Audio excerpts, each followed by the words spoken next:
twagamba nti katugende ne mu bantu twogere nabo ate tubawulirize n'oluvannyuma tunayinza okwongerayo okufunayo ebirowoozo. Omulimu oguntumiddwa y'ebbaluwa eno. Ebbaluwa eno ntongoza ebbaluwa eno ewandiikiddwa bannaddiini mu Uganda Interreligious Council ku nsonga ya Ebola. Tusaba bannayuganda ebbaluwa eno mugisome ate bayambe okubalambika ng'abakkiriza okuyita mu bulwadde buno. Ekisinga okuleeta obulwadde butamanya butya bwe bayinza kubwekuuma.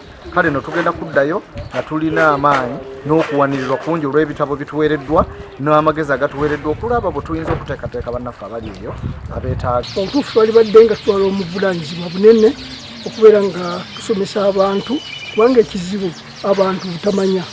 Abantu balakinga kumanya okumanya ky'ekizibu naye ani abamanyisiza era tubamanyisiza tutya. N'olwekyo ensonga eno erina kubita mu kkubo eryaffe nga banaddiini nga ku nsonga eno gye bakoze.